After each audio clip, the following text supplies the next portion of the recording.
அன்பின் பிதாவே, நாங்கள் மீண்டும் அவருடைய சமூகத்தை நோக்கி பார்க்கிறோம். கர்த்தாவே, இந்த லெந்து நாட்களிலே நாங்கள் உபவாசம் இருந்து எங்களை பரிசுத்தப்படுத்தி கொள்ளும்படியாகவும் உமக்கு பிரியமான பாத்திரவான்களாக நாங்கள் மாறும்படியாகவும் நாங்கள் இப்பொழுது இந்த லெந்து நாட்களை கடைபிடிப்பதை என் ஆண்டவர் நீர் அறிந்திருக்கிறீர். இந்த கூடுகையும் என் ஆண்டவர் நீர் ஆசீர்வதித்து எங்களோடு பேசுகிற அந்த வார்த்தைகளின் மூலமாக எங்கள் ஆவிக்குரிய பயணம் ஒரு வெற்றி உள்ள ஒரு பயணமாய், பரிசுத்தத்தை தேடி ஓடுகிற ஒரு பயணமாய் நீர் மாற்றும்படியாய் ஜெபிக்கிறோம். துதிகன மகிமையெல்லாம் உண்டாகட்டும். இயேசுவின் நாமத்தில் பிதாவே, ஆமென்.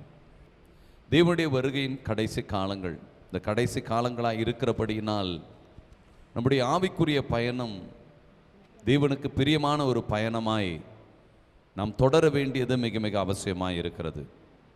வாசித்த வேதாகம வசனத்திலே பூர்வத்தாருக்கு உரைக்கப்பட்டதை போல நம்முடைய வாழ்வு நகர்த்தப்படுவது அல்ல. நியாயமில்லாமல் கோபித்துக் கொள்வதும், உன் சகோதரனிடத்தில் குறை என்று கண்ட பின்பும் உன் காணிக்கையை நீ தேவனிடத்திலே செலுத்துவதும் அது அங்கீகரிக்காமல் போவதும் நாம் அறிந்திருக்கிறோம். இப்படிப்பட்ட ஒரு சூழ்நிலைகளிலே இந்த லெந்து நாட்களை நாம் கடைபிடிப்பது, தேவன் நமக்கு காண்பிக்கிற அந்த சத்தியத்தை அறிந்து அந்த சத்தியத்தினுடைய பாதையிலே நம்ம இணைத்து கொண்டு ஓடுவது நம்முடைய ஆவிக்குரிய பயணத்திற்கு அது உகந்ததாக இருக்கும். இந்த லெந்து நாட்கள் என்று சொன்னாலே நம்மில் அநேகர் உபவாசம் இருந்து ஜெபிக்கிறவர்கள் அநேகர் உண்டு. இந்த லெந்து நாட்களிலே ஒவ்வொருவரும் ஒவ்வொரு விதமான தியாகங்களை செய்து இந்த லெந்து நாட்களை நாம் கடைபிடித்து கொண்டிருப்போம். இந்த லெந்து நாட்களில் கடைபிடித்து நாம் முடித்த உடனே மீண்டுமாய் அந்த பரிசுத்த வாழ்வை கடைபிடிக்கிறோமா என்று சொன்னால் இல்லை. அதுதான் ஒரு மிகப்பெரிய ஒரு வருத்தத்துக்குரிய ஒரு காரியம். இந்த லெந்து நாட்களை கடைபிடிப்பதை நம்மை பரிசுத்தப்படுத்தி கொண்டு தேவனுடைய வருகையில் அவருடைய கரத்தை பற்றி கொள்ளுகிற ஒரு ஆவிக்குரிய வாழ்வாக நம்முடைய வாழ்வை மாற்றி அமைத்துக் கொள்வதற்காக தான். ஆனால் நாம் லெந்து நாட்களை எப்படி கடைபிடிக்கிறோம் என்று சொன்னால், இந்த லெந்து நாட்கள் வரைக்கும் நம்முடைய பரிசுத்தத்தை காத்து கொள்கிறோம். இந்த லெந்து நாட்கள் வரை உபவாசிக்கிறோம். அந்த உபவாசம் எதற்காக என்பதை அறியாதபடி உபவாசம் இருந்து கொண்டிருக்கிறோம். இந்த 40 நாட்கள் முடிந்த உடனே மீண்டுமாய் எந்தெந்த பாவங்களை, எந்தெந்த தேவனுக்கு பிரியமில்லாத காரியங்களை எல்லாம் விட்டோமோ அதை மீண்டுமாய் கடைபிடிக்கிறவர்களாய் மாறிவிடுகிறோம். இந்த லெந்து நாட்கள் பயனற்றதாய் மாறிவிடுகிறது. எனக்கு அருமையான தேவனுடைய பிள்ளைகளே, நம்முடைய வாழ்க்கையுடைய பயணத்தில் இந்த லெந்து நாட்களின் மூலமாய் தேவன் பட்ட பாடுகளை நினைவு கூர்ந்து பார்த்து, அவர் பட்ட பாடுகள் என் வாழ்வில் இருக்கிற அந்த பாவங்கள் கழுவப்படுவதற்காக, தீமைகள் விலகுவதற்காக, தேவன் எனக்கு காண்பித்த அந்த நல்ல பாதைகளை கடைபிடித்து அந்த பாதையிலே நடக்கும்படியாக நாம் இந்த லெந்து நாட்களே அனுசரிக்கக்கூடியவர்களாய் நாம் காணப்பட வேண்டும். உலகத்திலே காணப்படுகிறவர்களைப் போல நாமும் இந்த லெந்து நாட்களிலே மாத்திரம் உபவாசம் இருந்துவிட்டு தேவனுக்காக நான் குடிப்பதில்லை, சிகரெட் பிடிப்பதில்லை, என் வாழ்க்கை துணைக்கு விரோதமாய் நான் செயல்படுவதில்லை, சபைக்கு விரோதமாய் நான் செயல்படுவதில்லை என்று சொல்லி இந்த 40 நாட்கள் மாத்திரம் கடைபிடித்து விட்டு 41வது நாட்கள் மீண்டுமாய் இந்த பாவ சுபாவங்களை செயல்படுத்துகிறவர்களாய் நாம் காணப்படுவோம் என்று சொன்னால் நம்முடைய உபவாசங்கள் பயனுள்ளதாய் அது காணப்படவில்லை. அந்த உபவாசங்களுடைய அர்த்தங்களை இன்னும் நாம் புரியாதிருக்கிறோம் என்று தான் சொல்ல வேண்டும். அந்த உபவாசங்களை புரியாமல் தான் நம்முடைய வாழ்வை நாம் நகர்த்தி கொண்டிருக்கிறோம் என்று தான் சொல்ல வேண்டும். ஒரு காரியத்தை நன்றாக நாம் புரிந்து கொள்ள வேண்டும். சங்கீதக்காரன் தாவீது பாவத்திலே விழுந்த பொழுது, அந்த பாவத்திலே உட்பட்ட பின்பு அவனுக்கு தீர்க்கதரிசியின் மூலமாய் உரைக்கப்பட்ட உடனே அவன் தேவனிடத்தில் ஓடி போய் மன்றாடுகிற ஒரு காரியம். சங்கீதம் 51வது சங்கீதங்களின் புஸ்தகத்திலே 10வது வசனத்தை வாசிக்கும் பொழுது அவர் சொல்லுகிறார், தேவனே சுத்த இருதயத்தை என்னிலே சிருஷ்டியும், சுத்த இருதயத்தை என்னிலே சிருஷ்டியும், நிலைவரமான ஆவியை என் உள்ளத்திலே புதுப்பியும். நிலைவரமான ஆவியை என்னுடைய உள்ளத்திலே, அவர் சொல்லுகிற காரியம் நிலைவரமான ஆவியை என்னுடைய உள்ளத்திலே புதுப்பியும் என்று கேட்கிறார். சுத்தமான இதயம் இல்லாதிருக்கிறபடியினால் நான் விழுந்து போனேன். எனக்கு நிலைவரமான ஆவியை உள்ளத்தில் நீ புதுப்பித்து கொடுப்பீரானால் நான் மீண்டுமாய் பாவத்தில் விழுந்து விட மாட்டேன். அவன் தேவனிடத்தில் போய் நின்ற காரியம், நான் செய்த பாவம் இனி என்னுடைய வாழ்வில் அது நுழைந்து விடக்கூடாது என்பதிலே முழு கவனம் செலுத்துகிறான். இந்த லெந்து நாட்களிலே நாம் இதுவரை செய்திருந்த பாவங்கள் இனி இந்த லெந்து நாட்கள் முடிந்த உடனே மீண்டும் நம்முடைய வாழ்க்கையிலே நுழைந்து விடாதபடி அந்த நிலைவரமான ஆவியை நாம் பெற்றுக்கொள்ள வேண்டும்.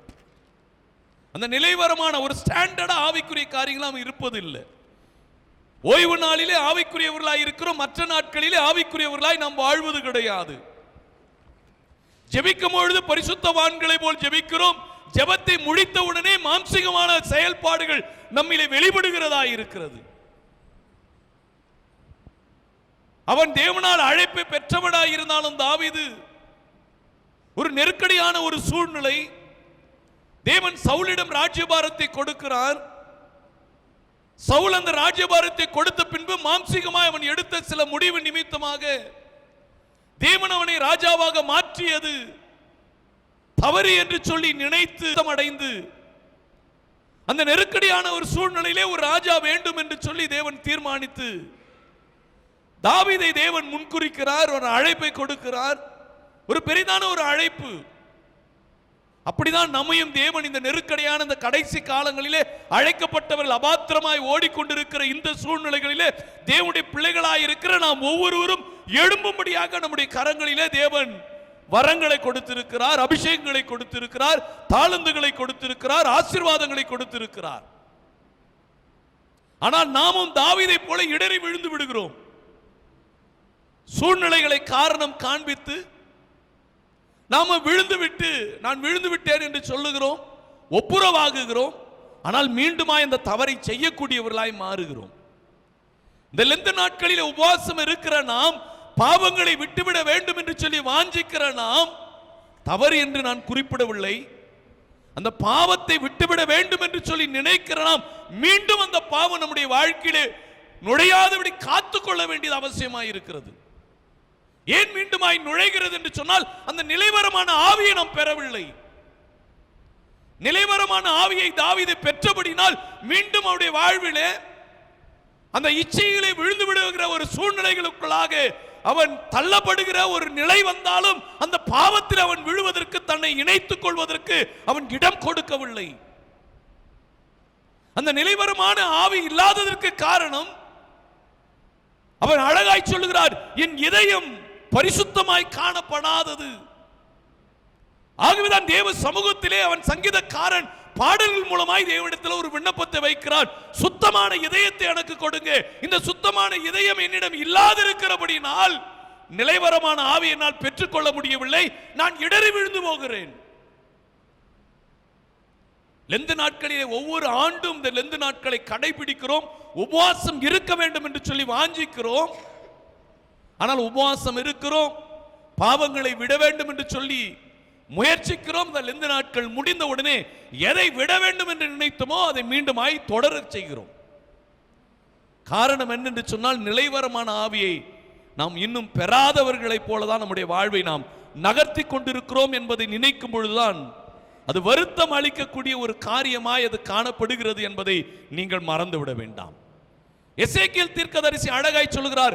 எசேக்கியேல் 18வது அதிகாரத்திலே 31வது வசனத்தை வாசிக்கும் பொழுது அவர் சொல்லுகிறார், நீங்கள் துரோகம் பண்ணி உங்களுடைய எல்லா துரோகங்களையும் உங்கள் மேல் இராதபடி விலக்குங்க.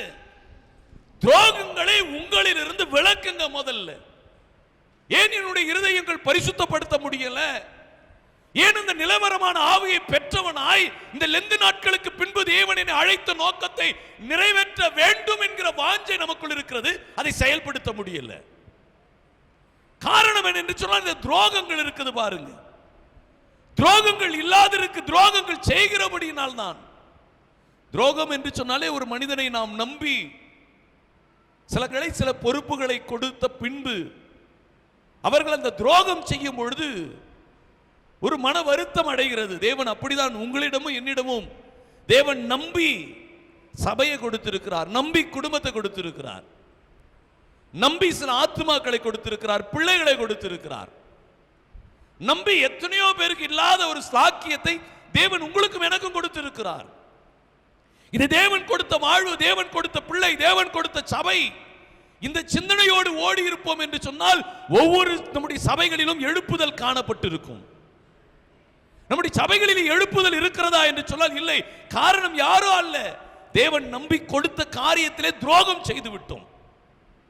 அதனால் எசேக்கியேல் தீர்க்கதரிசி சொல்கிறார், உங்கள் துரோகங்களை உங்களை விட்டு விலக்குங்கள், உங்கள் துரோகங்களை உங்களை விட்டு விலக்குங்கள், நீ ஏன் சாக வேண்டும்? அவர் கேட்கிற காரியம் அதுதான். இஸ்ரவேல் வம்சத்தாரே, நீ ஏன் சாக வேண்டும்? ஆதாம் ஏவாளை தேவன் பார்த்த உடனே சொன்ன காரியம், இந்த கனியை நீங்கள் புசிக்கிற நாட்களிலே சாகவே சாவீர்கள். செத்தார்களா? ஏதேனை இழந்தார்கள், சமாதானம் செத்து போனது, சந்தோஷம் செத்து போனது. இன்னைக்கு நம்முடைய வாழ்க்கையிலும் இப்படி நிறைய மரணங்கள் நிகழ்ந்து கொண்டிருக்கிறது.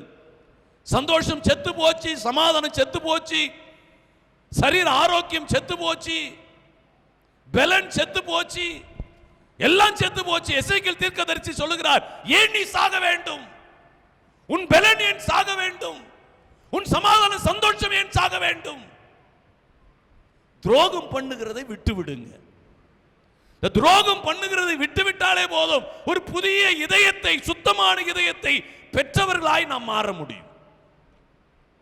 சுத்தமான இதயத்தை பெற்றது மாத்திரமல்ல, அந்த நிலைவரமான ஆவியை பெற்றுக்கொண்டு இந்த 40 நாட்கள் உபவாசம் முடிந்த உடனே எப்படி நான் என்னை ஆவிக்குரிய காரியங்களில் என்னை ஈடுபடுத்திக் கொண்டேனோ, என்னை இணைத்துக் கொண்டேனோ, என்னை பரிசுத்தப்படுத்தும்படியாக என் வாழ்வை ஒப்பு கொடுத்தேனோ, இந்த 40 நாட்கள் முடிந்த உடனே அந்த பரிசுத்தம் வெளிப்பட வேண்டும்.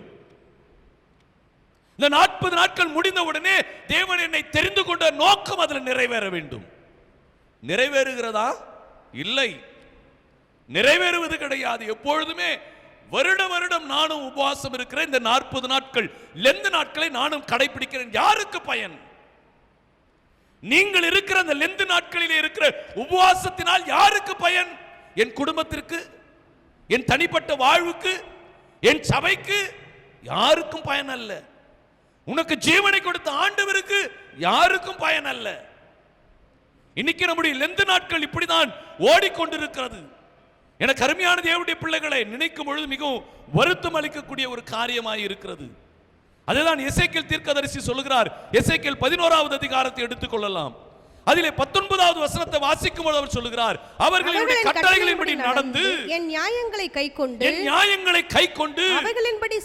அவைகளின்படி செய்ய நான் அவர்களுக்கு ஏக இருதயத்தை தந்து அவர்கள் உள்ளத்தில் அவருடைய உள்ளத்தில் புதிய ஆவியை கொடுத்து கல்லான இருதயத்தை அவருடைய மாம்சத்தில் இருந்து எடுத்து போட்டு சதையான இருதயத்தை நான் அவர்களுக்கு கொடுப்பேன். அந்த இதயம் புதுப்பிக்கப்படுகிறது.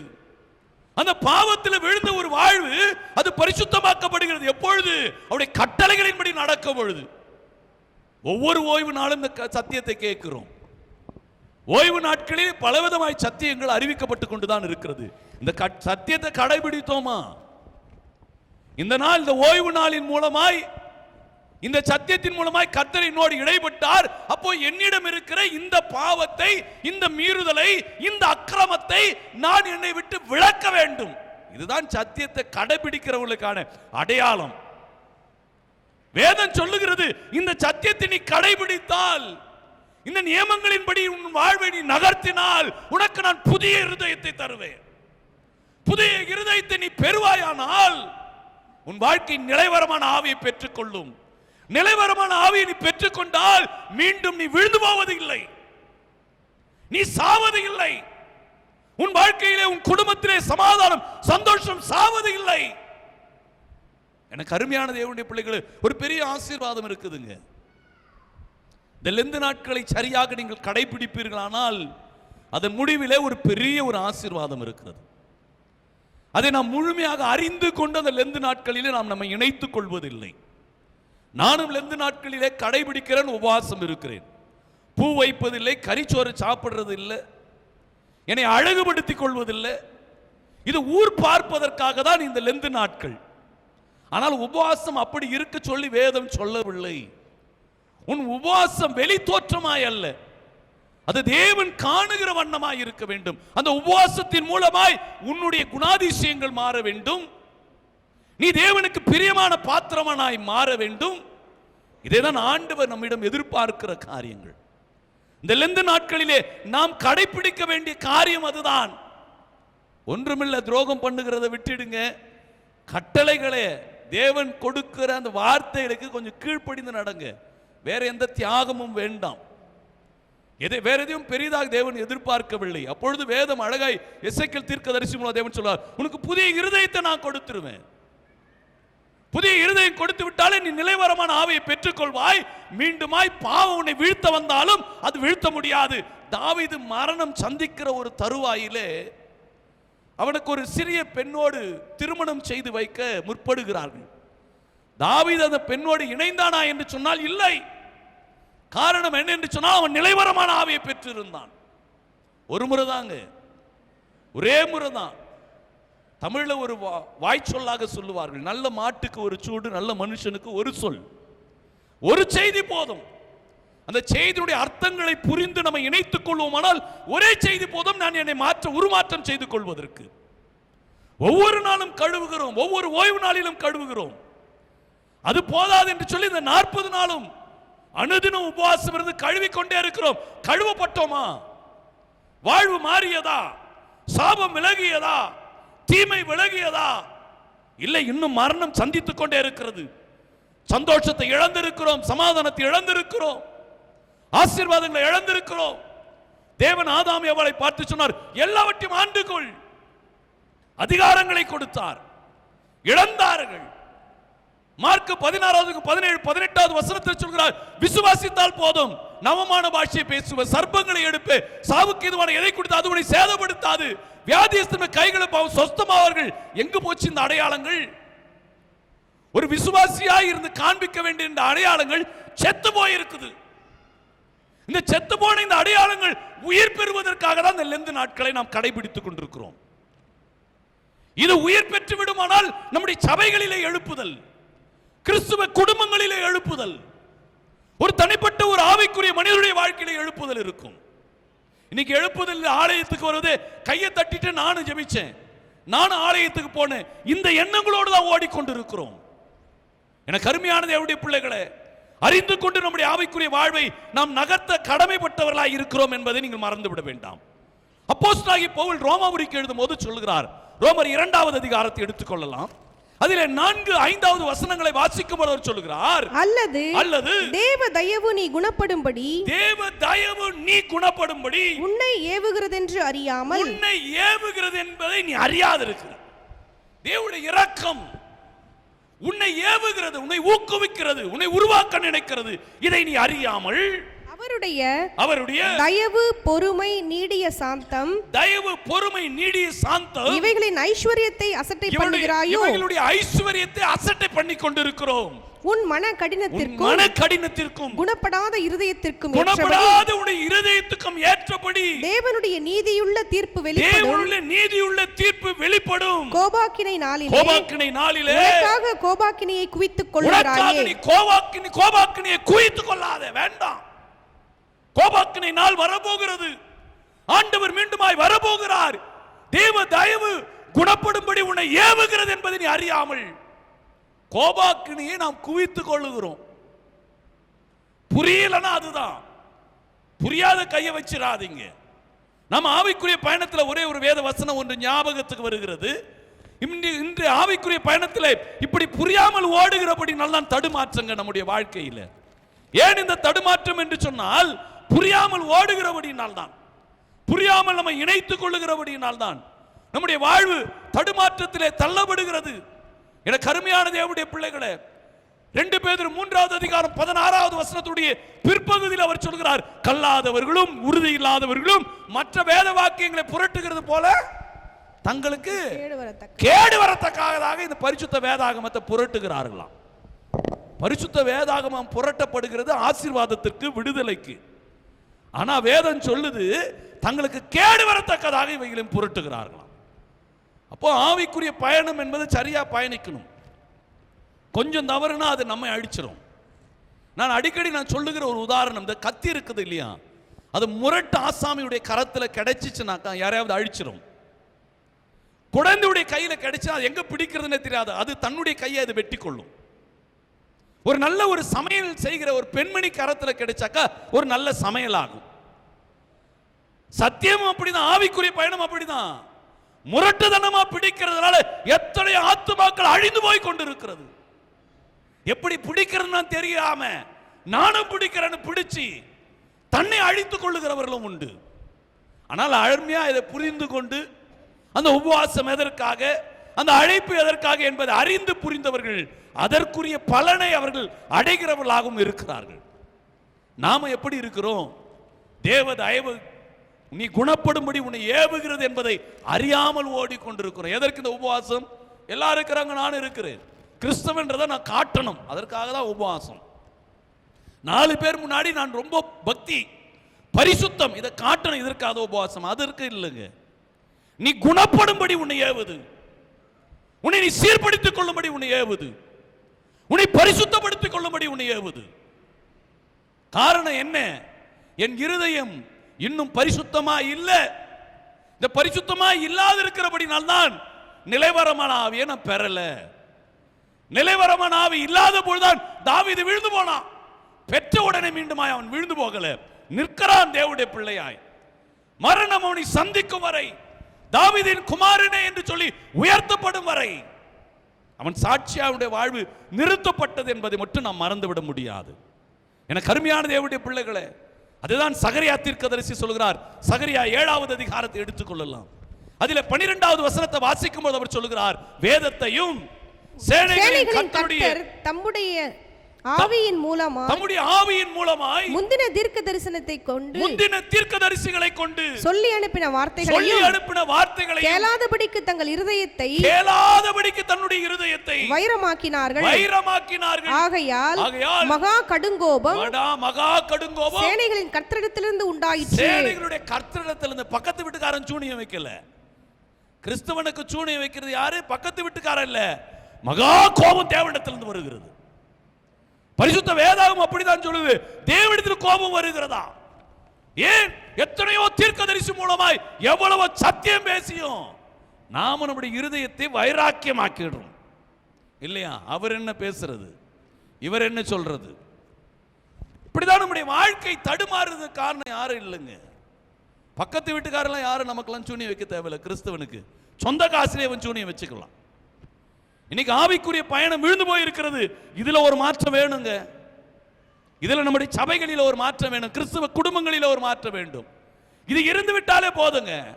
இந்த லெந்து நாட்கள் முடிந்த உடனே தேசத்தில் எழுப்புதல், ஒவ்வொரு பட்டணத்திலே எழுப்புதல், ஒவ்வொரு கிராமத்திலே எழுப்புதல், ஒவ்வொரு சபையிலே எழுப்புதல், ஒவ்வொரு குடும்பத்திலே எழுப்புதல், ஒவ்வொரு தனிப்பட்ட வாழ்க்கையிலே எழுப்புதல் நிச்சயமா கிடைக்கும். இருந்து பாருங்க, உபவாசத்தை புரிந்திருங்க.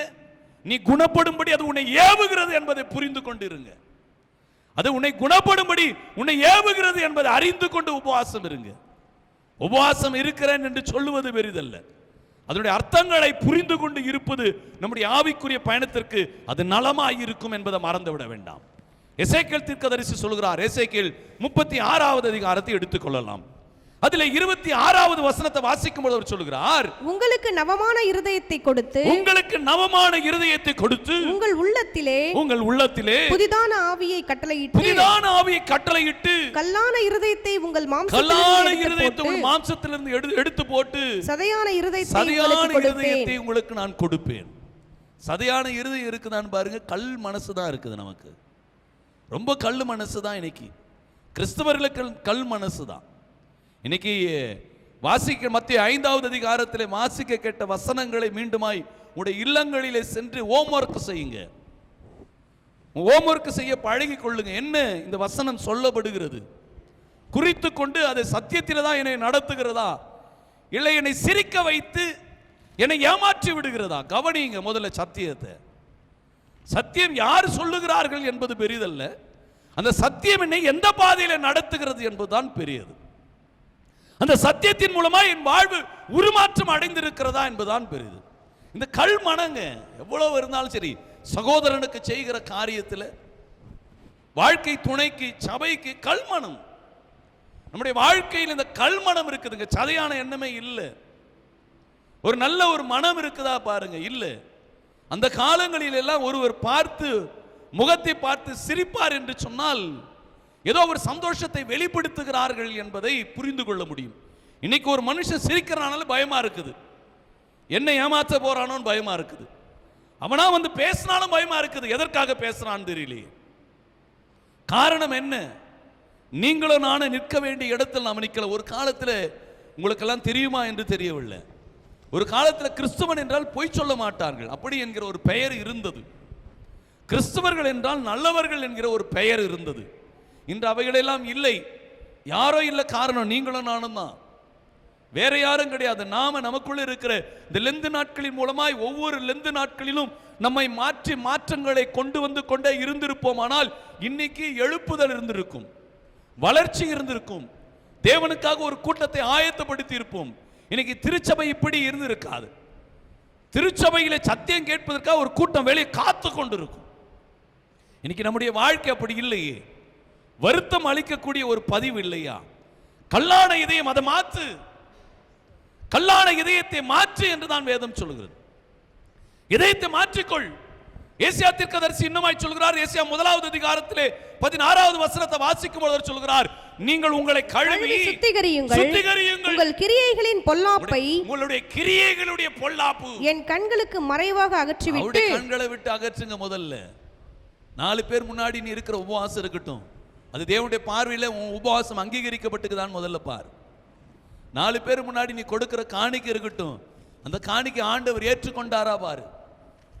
கேட்ட வசனத்தில் ஆண்டவர் ஏற்றுக்கொள்ளலையே, அங்கீகரிக்கல, உன் சகோதரத்தில் ஒப்புரவாகி விட்டு உன் காணிக்கையை செலுத்து. ஏற்றுக்கொள்ளல. உன் கிரியைகளை முதல்ல கழுவு, உன் உள்ளத்தை கழுவு. இந்த லெந்து நாட்களில் கழுவப்படுவதற்காக தான் ஒப்பு கொடுத்திருக்கிறோம். இந்த லெந்து நாட்கள் கழுவப்பட வேண்டும். அடுத்தவர் சொல்ற அவருடைய பார்வையில நீ சுத்தமா இருக்கணும், அவர் அங்கீகரிக்கக்கூடிய காரியமா இருக்கணும், என் ஆண்டவர் ஏற்றுக்கொள்ளக்கூடிய பலிகளாய் இருக்க வேண்டும். அந்த சுகந்த வாசனையை கர்த்தர் முகர வேண்டும். நீ ஜெபிக்கும் பொழுது ஆண்டவர் அதில் பிரியப்படணும். தானியேல் வேண்டிக் கொள்ள தொடங்கின பொழுது என்ன நடந்தது? கட்டளை வெளிப்பட்டதான். ஜெபிக்கிறதுக்கு முன்னாடி தேவன் ஆர்டர் போட்டுறார். என் பிள்ளை ஜெபிக்கிறான், இதற்காக தான் ஜெபிக்கிறான், இன்னாத கொடு. என்னைக்காவது நம்முடைய ஜெபத்தை தேவன் அப்படி கேட்டிருக்கிறாரா? பதில் கொடுத்திருக்கிறாரா? இல்லையே. நமக்கு ஜெபிக்கிறதுக்கு ஒரு 10 பாஸ்டர் வேணும், அவர் தலையில கையை வைக்கணும், அவர் தீர்க்க தரிசனம் சொல்லணும். நிறைய பாஸ்டர் கிட்ட தலையை கொடுத்துட்டோம். ஒன்னு மாற்றம் வந்துச்சா? கவனிச்சு பாருங்க. இல்ல. ஒரு தீர்க்க தரிசனம் நிறைவேறிச்சா? இல்ல. டைமிங் ரிலீஃப் ஆயிருக்கும். எப்படி? ஒரு டைமிங் ரிலீஃப், ஒரு பெயின் கில்லர் போட்டா வலி நிவாரணி, அன்னைக்கு நைட்டு தூங்கலாம், அவ்வளவுதான். கேட்ட ஒரு சந்தோஷம் தீர்க்க தரிசனம் சொல்லிட்டார், என் வாழ்க்கை வாழாகாமல் தலையாகும் அப்படின்னு கேட்ட அந்த காதுல கேட்டதுக்கு ஒரு தூக்கம், அவ்வளவுதான். அடுத்த நாள் அதே பிரச்சனை தான். காரணம் என்ன தெரியுமா? என் உள்ளத்தை இன்னும் நான் கழுவல, என் இதயத்தை இன்னும் நான் சுத்தமாக்கல, என் இதயம் சுத்தமாக முடியாது, என்னை ஒப்பு கொடுக்கல. இதுதான் காரணம், வேற யாரும் இல்லை. நான் கழுவாமலே பாவம் வரக்கூடாது பாஸ்டர், பாஸ்டர் நான் பரிசுத்தமாகணும், பாஸ்டர் ஏசம் வருமுறை நேரா போயிடணும். போகுமா? எல்லாம் இப்ப நல்ல டைலாக் அடிப்போம். நான் கூட ஏசம் வந்தா போயிடும், நான் பரிசுத்தவான்னு சொல்லி. டாக்டர் உங்களுக்கு நேரம் குறிச்சிட்டா என்ன பண்ணுவோம்? உடனே 10 பாஸ்டருக்கு ஃபோன் அடிப்போம் இல்லையா? உடனே ஐயா என்னன்னு தெரியல, ஐயோ பயமா இருக்குது. ஏன் பயமா இருக்குது? கண்ணை மூடணும், அங்கதானே போற. நீதான் பரிசுத்தவானாச்சே, நீதான் தேவனுடைய பிள்ளையாச்சே, நீதான் சத்தியத்தில் நடக்கிறிய. கண்ணை மூடி சந்தோஷமா பாய் சொல்லிட்டு போறது. குழந்தைங்க என்ன பண்ணு தெரியுமா? ஸ்கூலுக்கு போனா பாய் சொல்லிட்டு சந்தோஷமா போகுது. ஸ்கூல் படிக்கிற பையன் காலேஜ் போகும்போது பாய் சொல்லிட்டு சந்தோஷமா போறான், ஒரு நோட்டை ஸ்டைல ஆட்டின்னு போறான். அவனுக்கு தெரியும் எங்க போறன்னு தெரியும்.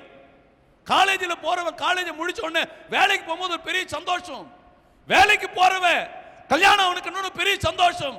எல்லாத்திலும் சந்தோஷம் அடைந்து பயணிக்கிற நாம மரணம்னு பயம் வந்துடுதுங்க. ஏன் சொல்லுங்க? நமக்கு எங்க போறோம்னு தெரியாது. நாம செய்யற பாவம் நமக்கு தெரியும்.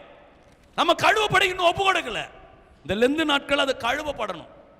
இந்த லெந்து நாட்கள்ல கழுவப்பட்ட ஒரு நிச்சயம் இருந்தா ஸ்தேவான் அழகா கம்ப்ளீட் பண்றான். ஆவிக்குரிய பயணத்தை, வாழ்க்கை பயணத்தை அழகா கம்ப்ளீட் பண்றான். ஆண்டவருடைய கடத்துல என் ஆவியை ஒப்பு கொடுக்கிறான். பவுல் தன்னுடைய வாழ்வை கம்ப்ளீட் பண்றான். நல்ல போராட்டத்தை போராடி ஓட்டத்தை முடிக்கிறேன் அப்படின்னு கம்ப்ளீட் பண்றான். நம்மளால கம்ப்ளீட் பண்ண முடியுமா? இல்ல, பயந்துக்கினே தான் சாகுறோம். சாவரம் பயந்துக்கினே. Pastor, doctor கைவிட்டுட்டோம். யார் கைவிட்டானா? வாழ்ந்த வாழ்க்கை சந்தோஷமா வாழ்ந்துமா? முடிஞ்சிடுச்சு, அவ்வளவுதான். போலாமே, மேல சந்தோஷமா போலாமே. நமக்கு வர்றதில்லை. நமக்கு இந்த உலகம் தான் பெருசா இருக்குது. ஆவிக்குரிய பயணத்தை கேட்ட சத்தியம் எங்க போச்சு? விசுவாசம் எங்க போச்சு? நம்பிக்கை எங்க போச்சு? பரிசுத்த வாழ்க்கை எங்க போச்சு? எல்லாம் பூஜ்யமா இருக்குது. நான் யாரு நமக்கு தான் தெரியும் இல்லையா? நமக்கு யாருன்னு தெரியும். அதனால நமக்கு பயம் வருது. நோய் வந்துட்டா பயம், கஷ்டம் வந்துட்டா பயம், நஷ்டம் வந்துட்டா பயம். எது வந்தாலும் என் ஆண்டவர் கைவிட மாட்டார். யோபுக்கு எல்லாம் அழிஞ்சு போச்சு. யோபு பயப்படலையே. யோபு பயப்படல. விசுவாசத்துல உறுதியான சுதி இறங்கல. யோபுடைய பேச்சில கூட சுதி இறங்கல. காரணம் என்னன்னாக்கா, அவனுக்கு எங்க போறோன்றது தெரியும், எங்க போய் கொண்டிருக்கிறோம் தெரியும். இன்னைக்கு நாம எங்க இருக்கிறோம் தெரியல. இந்த லெந்து நாட்கள் எதுக்குன்னே தெரியல. ஏன் உபவாசம் இருக்கணும்னு தெரியல. இந்த உபவாசம் முடிந்த உடனே என் வாழ்க்கை இப்படி பரிசுத்தமாகும் அப்படின்ற ஒரு நிச்சயத்தோடு ஓடுங்க. அந்த நிச்சயத்தோடு ஓடும்படிதான் தேவன் நமக்கு ஒரு அழைப்பை கொடுத்திருக்கிறார். தேவன் அப்படிதான் நம்மை அழைக்கிறார். இதை நாம் புரிந்து கொண்டாலே போதுங்க. நிச்சயமா நம்முடைய வாழ்வு ஒரு பெரிய ஒரு ஆசீர்வாதத்தை சுதந்திரித்துக் கொள்ளுகிறதா இருக்கும் என்பதை மறந்துவிட வேண்டாம். அதான் எரேமியா தீர்க்கதரிசி சொல்கிறார். எரேமியா 4வது அதிகாரத்திலே 14வது வசனத்தை வாசிக்கும் போது சொல்கிறார், எருசலேமே, நீ ரட்சிக்கப்படும்படிக்கு உன் இருதயத்தை பொல்லாப்பற கழுவு. உன் இருதயத்தை பொல்லாப்பற கழுவு. எந்த மட்டும் அக்கிரம நினைவுகள் உன் உள்ளத்தில் தங்கும். இந்த அக்கிரம நினைவுகளோடு வாழ்வே. இன்னைக்கு கழுவிடுங்க. இந்த உபவாசத்துல இந்த லெந்து நாட்களை கழுவு. இன்னும் எத்தனை நாட்களுங்க குடும்பத்துல சமாதானம் இல்ல, சந்தோஷம் இல்ல. அழகா கணவன் மனைவி வெளியே சுத்துறான், வெளியே வீட்டுள்ள நுழைஞ்சோட 2 பேரும் அடிச்சுக்கிறாங்க. பெற்றோரும் பிள்ளைகளை சொல்றதெல்லாம் கீழ்ப்படுகிற பிள்ளை இருக்கு. வீட்டுள்ள போனா பிள்ளைங்க அடங்குறது இல்லை. காரணம் என்னங்க? என் இதை இன்னும் கழுவப்படாம இருக்கு. தேவனுடைய பிள்ளையாவே மாறல. தேவனுடைய ஆசீர்வாதம் வீட்டில் இருக்கிற உங்களை எத்தனை பேர் வீட்டில் குடும்ப ஜெபம் நடக்குது? யோசித்து பாருங்க. கையெல்லாம் தூக்க வேண்டாம், யோசித்து பாருங்களேன். இல்ல, தனிப்பட்ட ஒரு ஜெபமாவது இருக்குதா? அதுவும் இல்லை. சரி, அதெல்லாம் விட்டுடுங்க. வேதத்தை வாசிக்கிறீங்களா? கிளி ஜோசியக்காரனை போல சங்கீதத்தை வாசிச்சுட்டு மூடிடுறோம். கல்லாதவர்கள், உறுதி இல்லாதவர்கள் மற்ற வேத வாக்கியங்களை புரட்டுக்கு போல இது கேடு வரத்தக்கதாக புரட்டிடாது. அதுதான் 2 பேதுரு 3வது அதிகாரம் 16வது வசனத்தில் வாசிச்சோம். வேண்டாம், அது கேடு வந்துடும். அதற்குன்னு ஒரு கணம் இருக்குது. அப்பா அம்மாவுக்கு கொடுக்குற கணம் இருக்குது, இல்லையா? ஆசிரியருக்கு கொடுக்குற கணம் இருக்குது, ஆசாரியனுக்கு ஊழியக்காரனுக்கு கொடுக்குற கணம் இருக்குது. அது ஆண்டவருக்கு கொடுக்குற கணத்தை ஆண்டவருக்கு கொடுங்க. அந்த கணத்தை அசட்டை பண்ணிடாதீங்க. அந்த கணத்தை அசட்டை பண்ணிடாதீங்க. எவ்வளவு நாளைக்கு இந்த அக்கிரம நினைவுகளோடு ஓடும்? கழுவிடலாம். ஏசியாத்துக்கு கழுவிடு வேண்டாம். கழுவிடு, உன்னை சுத்தமாக்கிடு. வேண்டாம், கழுவி சுத்தமாக்கிடு. உன் வாழ்வை என் ஆண்டவர் ஆசீர்வதிக்கணும்னு விரும்புகிறார். உன் வாழ்வில ஒரு எழுப்புதலை கொடுக்கணும்னு விரும்புகிறார். அதான் ரோமாபுரிக்கு பவுல் எழுதும்போது சொல்கிறார். ரோமர் 12வது அதிகாரத்திலே 9வது வசனத்தை வாசிக்கும் போது சொல்கிறார், உங்கள் அன்பு மாயமற்றதா இருக்கட்டும். வேண்டாம், அதுல உங்கள் அன்பு மாயமற்றதா இருக்கட்டும். தீமையை வெறுத்து நன்மையை பற்றி நல்லதை கடைபிடிங்க. நல்ல குணம் இருக்கட்டுங்க. தீமையெல்லாம் விட்டுடுங்க. தேவனுக்கு எது எது பிடிக்கல அதெல்லாம் விட்டுடுங்க. நல்லதுன்னு எது சொன்னாலும் உடனே ஒபே பண்ணுங்க, உடனே கீழ்ப்படிங்க. புது இதயம் கிடைக்குங்க. ஒரு நிலைவரமான ஆவி. என் வாழ்க்கை இதுதான் கான்பிடென்ட்டா சொல்ல முடியும், டிக்ளேர் பண்ணி அடிக்க முடியும். என் வாழ்க்கை இப்படிதான் இருக்கும், என் வாழ்க்கை இப்படிதான் முடியும். நம்மளால சொல்ல முடியல, விழுந்து போறோம். எப்போ விழுறேன்னு தெரியல. தாவீது நல்லா இருக்கிறான். யுத்தம் நடக்கிற நேரத்தில் அவன் எண்ணம் தடுமாறுதுங்க. நாட்டை காக்கணும், தேசத்தை காக்கணும். அப்படிப்பட்ட சூழ்நிலையில பிசாசு தந்திரமாய் அவன் எண்ணங்களை சிதறடித்தான். நமக்கு கூட நிறைய பொறுப்புகளை கொடுத்திருக்கிறார். குடும்பத்தை கொடுத்திருக்கிறார், சபையை கொடுத்திருக்கிறாரு, வாழ்வு கொடுத்திருக்கிறாரு, வேலைகளை கொடுத்திருக்கிறார். அப்படிப்பட்ட ஒரு சூழ்நிலை தடுமாறுது, புத்தி தடுமாறுது, எண்ணம் தடுமாறுது. ஏன்? நிலைவரமான ஆவி இல்லை, உன் இதயம் சுத்தமா இல்லை. இதுதான் தாவீதுடைய வாழ்க்கையில் நடந்தது. எவ்வளவு நாளைக்கு இது? நன்மை செய்ய, நன்மையை பற்றி கொண்டு நன்மையை செய். ரோமாபுரிக்கு பவுல் எழுதும் அதான் சொல்ற, நல்லதை செய்ப்பா, நல்லதை செய்து கொண்டு ஓடு, நல்லதை கடைப்பிடி. அதான் எபேசியருக்கு எழுதும்போது பவுல் சொல்றார். எபேசியர் 4வது அதிகாரத்தை எடுத்துக்கொள்ளலாம். அதில் 14வது வசனத்தை வாசிக்கும்போது சொல்றார், நாம் வாசிக்கலாம். எபேசியர் 4வது அதிகாரம் 14வது வசனம் இப்படியாய் சொல்லப்படுகிறது. நாம் இனி குழந்தைகளாயிராமல் மனுஷருடைய சூதும் வஞ்சிக்கிறதற்கு ஏதுவான தந்திரமுள்ள போதகமாகிய பலவித காற்றினாலே அலைகளைப் போல பலவிதமான காற்றுகளினாலே அலைகளைப் போல அடிக்கப்படுகிறோம். இன்னைக்கு பலவிதமான சூழ்நிலைகளிலே தடுமாறி கொண்டிருக்கிறோம். தடுமாற்றம் இருக்கிறது. அதே அதிகாரத்திலே 24வது வசனத்தை வாசித்து பாருங்க. மெய்யான நீதியிலும் பரிசுத்தத்திலும் தேவனுடைய சாயலாக சிருஷ்டிக்கப்பட்டிருக்கிற புதிய மனுஷனை தரித்துக் கொள்ளுங்க. தேவனுடைய சாயலா மாற பாருங்க. இந்த லெந்து நாட்கள் முடிந்த உடனே தேவனுடைய சாயலா மாறணும். என்ன செய்யணும்? அதுக்கு மெய்யான நீதியிலும் பரிசுத்தத்திலும் இதை கடைபிடிங்க. இந்த லெந்து நாட்கள்ல நீதியை விட்டு விலகாதீங்க. எந்தெந்த விதங்களிலே உங்களை பரிசுத்தத்தை காத்துக் கொள்ள முடியுமோ காத்துக் கொள்ளுங்க. வேற எதுவும் வேண்டாம். உங்க பரிசுத்தம் காக்கப்பட்டா போதும். உங்க பரிசுத்தத்தை காத்துக் கொள்ளுங்க. தேவன் வரப்போகிறார். தேவனுடைய சாயலாய் சிருஷ்டிக்கப்பட்ட அந்த புதிய மனிதனை தரித்துக் கொள்ளுங்க. என்னை விசுவாசிக்கிறவன் தான் செய்கிற காரியத்தை செய்வார். இதை பார்க்கும் பெரிய காரியங்களை நீ செய்ய முடியும். ஆண்டவராக இயேசு கிறிஸ்து அதான் சொல்றார், நான் செய்யறதை விட நீ பெருசா செய்ய முடியும். யாருக்கு அந்த எண்ணம் வரும்? நம்முடைய ஆண்டவரை தவிர அவரை விட பெரிய கிரியைகளை நீங்களும் நானும் செய்ய முடியும். இயேசு கிறிஸ்துடைய வஸ்திரத்தை தொட்டாதான் சோகம் இல்லையா? ஆனா பேதுருடைய நிழல் பட்டாலே சோகம். நீங்கள் பேசும்போது அந்த காரியம் நடக்கும். அதுதான் மார்க்ல அவர் சொல்றார். எல்லா காரியத்தையும் ஆண்டவரால் நிகழ்த்த முடியும். எப்பொழுது? உங்களுடைய இருதயம் உங்கள் பரிசுத்தமாக்குங்க. நீதியின் பாதையில நடங்க. மெய்யான நீதியிலும் பரிசுத்தத்திலும் உங்களை காத்துக்கொள்ளுங்க. எந்த சூழ்நிலை உங்களுடைய பரிசுத்தம் அசுத்தப்படுத்தப்பட வேண்டாம். நீதியை விட்டு விலகாதீங்க. சத்தியத்தை விட்டு விலகாதீங்க. யார் உங்களுக்கு தீர்க்க தரிசனம் சொல்லட்டும், யார் உங்களுக்கு பிரசங்கம் பண்றதுக்கு வரட்டும், பரிசுத்த வேதாகமத்தில் இருக்குதான்னு பாருங்க. வேதாகமத்தில் இல்லாத கருத்துக்களை யார் சொன்னாலும் எடுத்துக்காதீங்க. வேண்டாம். அந்த நீதியை விட்டு நான் விலக மாட்டேன், அந்த பரிசுத்தத்தை விட்டு விலக மாட்டேன் என்பதில் அப்படியே ஸ்டெடியா நில்லுங்க. ஸ்டெடியா நின்று உங்களுடைய வாழ்வை நகர்த்தி பாருங்க. உண்மையாக உங்களுடைய வாழ்வு ஒரு பெரிய ஒரு ஆசீர்வாதத்தை பெற்றுக்கொள்கிற ஒரு வாழ்வாக இருக்கும் என்பதிலே மாற்று கருத்து இல்லை. அதான் ரோமர் 12வது அதிகாரம் 2வது வசனம் சொல்றார், நீங்கள் இப்பிரபஞ்சத்தின் ஒத்த வேஷம் தெரியாமல். வேண்டாம், நடிப்பு வேண்டாம். ஆவிக்குரிய பயணத்தில் இந்த லெந்து நாட்கள்ல நடிப்பு வேண்டாம். இப்பிரபஞ்சத்தின் ஒத்த வேஷம் தெரியாமல் தேவனுடைய நன்மையும் பிரியமும் பரிபூர்ணமான சித்தம் இன்னதென்று பகுத்தறியத்தக்கதாக உங்களுடைய மனம் புதிதாகிறதுனால மறுரூபமாகி விடுவாய். மறுரூபமாகிடணும். இந்த லெந்து நாட்கள் முடிந்த உடனே ஒரு மறுரூபமாக்கப்பட்ட ஒரு வாழ்வு. பார்த்த உடனே சொல்லணும், இல்லை உங்களை தொடர்றதுக்கு ஒருத்தர் பயப்படணும், உங்கள் மேல் குறை சொல்றதுக்கு ஒருத்தர் பயப்படணும், உங்களுக்கு தீங்கு செய்யறதுக்கு ஒருத்தர் பயப்படணும். நிச்சயமா அந்த வாழ்வை ஆண்டவர் நமக்கு கொடுக்க முடியும். ஏன் அது நடக்கல?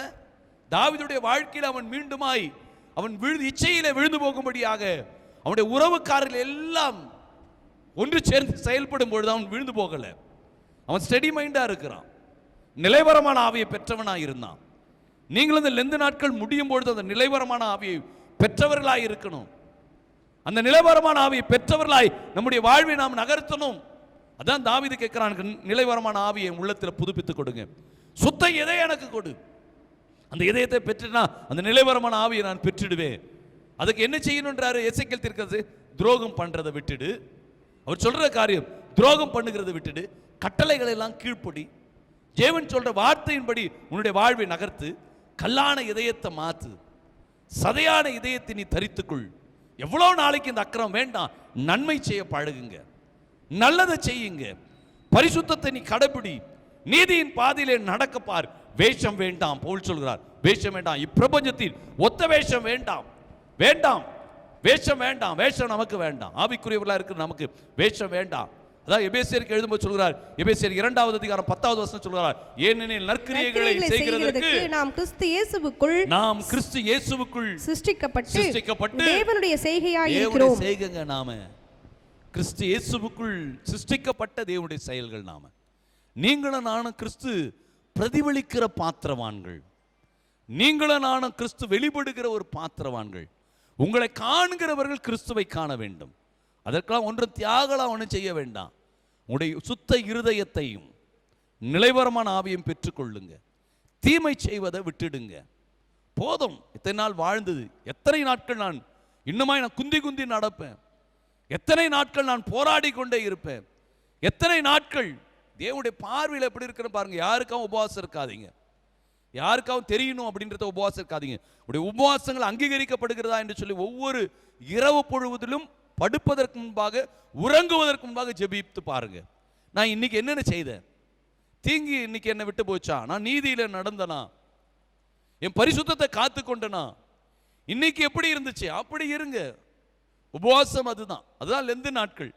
லெந்து நாட்கள் எல்லாருக்காகவும் நானும் இருக்கிற உபவாசம், என்னை பார், என் அழகை பார், அது இல்லை. இது தேவனுடைய செயல்களாய் மாற்றுகிற ஒரு பயணம்.